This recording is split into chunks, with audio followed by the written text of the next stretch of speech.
సిద్దిపేట జిల్లా హుస్నాబాద్ నియోజకవర్గం రేగొండ గ్రామంలో మూతపడిన ప్రభుత్వ ప్రాథమికోన్నత పాఠశాలను పునఃప్రారంభించారు మంత్రి పొన్నం ప్రభాకర్. అలాగే అక్కన్నపేట మండలంలో 4 కోట్ల రూపాయల నిధులతో అధునాతన సౌకర్యాలతో నిర్మించిన కస్తూర్బా గాంధీ బాలికల పాఠశాల భవనాన్ని ప్రారంభించారు. అనంతరం విద్యార్థులను ఉద్దేశించి మాట్లాడారు.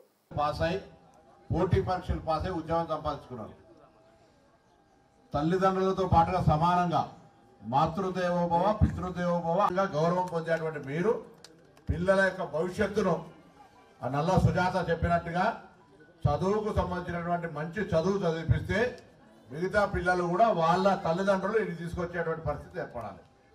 ఈ సందర్భంగా నేను ఈ గ్రామస్తులందరికీ అభినందనలు చెప్తా ఉన్నా. 4 సంవత్సరాలుగా మూతపడ్డ పాఠశాలను మళ్ళీ చొరవ తీసుకొని ఇలా ఎవరు పుణ్యాత్ముడు చొరవ తీసుకున్నారో ముందు మాట అతనికి నా హృదయపూర్వకంగా ధన్యవాదాలు అభినందన తెలియజేస్తా ఉన్నా. ప్రభుత్వ పాఠశాలలు ఇన్ని కోట్లాది రూపాయలు ఖర్చు పెట్టి ఇటువంటి వసతి సౌకర్యము, వాళ్ళకు బట్టలు, పుస్తకాలు, అధ్యాపకంగా ఉండేటువంటి ప్రావీణ్యత కలిగిన అధ్యాపకులు అన్ని ఉండి కూడా ఈరోజు ప్రైవేట్ పాఠశాలలు ఆర్పాటంతో నాణ్యత ఉందా లేదా అనేది కంటే ఎక్కువ కూడా గ్రామాల్లో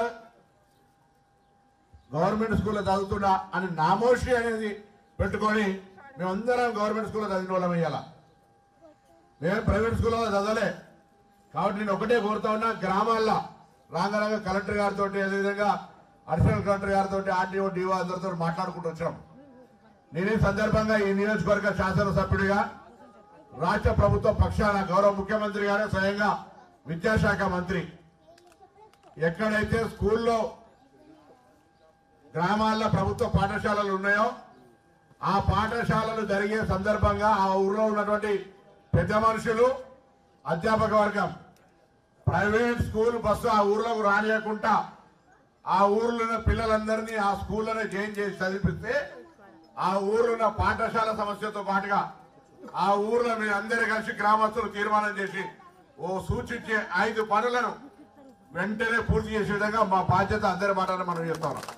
అంటే మా ఉద్దేశం ఎవరైతే ప్రభుత్వ పాఠశాలలో పిల్లలను ప్రోత్సహించే విధంగా చదివిపిస్తారో వాళ్ళను ప్రభుత్వ పక్షాలను ప్రోత్సహించాల్సిన బాధ్యత మాకుంది. ఇలా రేగొండ గ్రామానికి జిల్లా కలెక్టర్ గారికి చెప్పినట్టుగా బాత్రూంలకు సంబంధించి కావచ్చు, త్రాగునీటి సమస్యకు సంబంధించి కావచ్చు, అదనపు తరగతుల గదుల నిర్మాణం పాతమైనటువంటి జాగాల కొత్త నిర్మాణానికి సంబంధించి వెంటనే జిల్లా కలెక్టర్ గారు వాటికి సంబంధించిన శాంక్షన్స్ ఇస్తారు. నేను కూడా ఈ పాఠశాలకు సంబంధించి మళ్ళీ వారం 15 రోజులకు వస్తాం, లేదా నెల రోజులకు వస్తా. వచ్చినప్పుడు ఇక్కడ జరుగుతున్న విద్యా బోధనలు జరిగే సందర్భంలో ఇవాళే ప్రారంభమైంది. ఆయన భోజనం బాగాలేదంటాడు, 4 ఏళ్ళ స్కూలే లేదు. తప్పకుండా మళ్ళీ వచ్చిన తర్వాత అప్పుడు భోజనం సంగతి, బాత్రూంల సంగతి, క్లాస్ రూమ్ల సంగతి వెరిఫై చేసుకొని దానికి సంబంధించినటువంటి లోపం లేకుండా చేస్తా. ఇది సందర్భంగా తెలంగాణ రాష్ట్ర ప్రభుత్వ పక్షాన ఒక ప్రకటన, ఒక అప్పీల్, ఒక విజ్ఞప్తి. ప్రైవేటు పాఠశాలల ఆర్పాటాలకు సంబంధించి ప్రభుత్వ పాఠశాలలో చదివిపిస్తే నామోషన్ ఫీల్ కాకుండా క్వాలిఫైడ్ టీచర్స్ ఉన్నటువంటి ప్రభుత్వ విద్యా సంస్థలలో మీ పిల్లల్ని చదివించే ప్రయత్నం చేయండి. గ్రామీణ ప్రాంతాల్లో గ్రామానికి ప్రైవేటు పాఠశాల బస్సు రాకుండా గ్రామంలో పిల్లలు గ్రామాల్లోనే చదివించుకోగలిగితే ఆ గ్రామంకు ఉన్నటువంటి పాఠశాల సమస్యలు 100%, ఆ ఊరిలో ఉన్నటువంటి అనేకమైన సమస్యలలో ఒక గ్రామస్తులు కూర్చొని రాష్ట్రం 5 సమస్యల్ని పరిష్కరిస్తాం. ఎందుకంటే సమస్యలు అంటే 50 ఇచ్చిచ్చారు అనుకో, నా గరక నా ఘాతక అవుతుంది.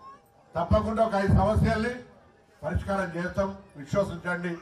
మేము ప్రోత్సహించాలని ఉద్దేశం కొద్ది ఈరోజు ప్రయత్నం చేస్తున్నాం. నాకు ఈరోజు చాలా సంతోషంగా ఉంది. ఒక మూసేసినటువంటి ప్రభుత్వ పాఠశాల తిరిగి ఓపెన్ అవుతా ఉంది. ఇవాళ పాఠశాలలు ప్రారంభమవుతా ఉన్నాయి. తెలంగాణలో ఉన్నటువంటి ప్రభుత్వ పాఠశాలల్లో, గురుకులాల్లో, హాస్టళ్లలో, కాలేజీలో చదువుతున్న విద్యార్థులందరికీ తెలంగాణ రాష్ట్ర ప్రభుత్వ పక్షాల శుభాకాంక్షలు, అభినందనలు, ఆశీర్వాదాలు. ఎందుకంటే రేపటి భావి తెలంగాణ నిర్మాతకు సంబంధించిన బాధ్యత మీదే.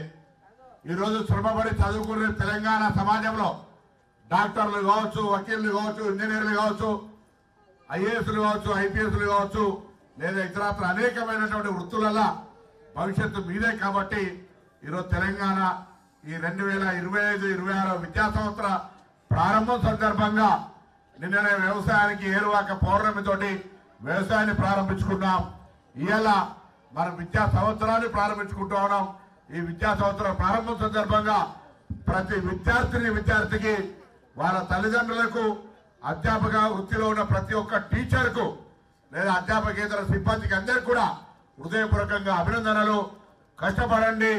తెలంగాణ గౌరవాన్ని దేశంలో నెంబర్ 1 స్థానాన్ని తీసుకుపోయేటువంటి ప్రయత్నంలో గౌరవ ముఖ్యమంత్రి రేవంత్ రెడ్డి గారి విద్యాశాఖతో ఏ విధంగా ప్రయత్నం చేస్తూ ఉన్నాడో ఆ ప్రయత్నానికి అందరూ కూడా సహకరించమని సందర్భంగా కోరుతూ మీ అందరికీ నా హృదయపూర్వకంగా అభినందనలు.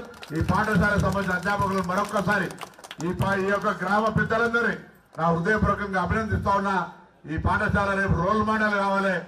ఎక్కడైనా తెలంగాణ రాష్ట్రంలో అక్కడ పోయి మనం రేగొండలో చూడాలి స్కూల్ ఎట్లా ఇంప్రూవ్ చేసారు అని పేరు తెచ్చుకోండి.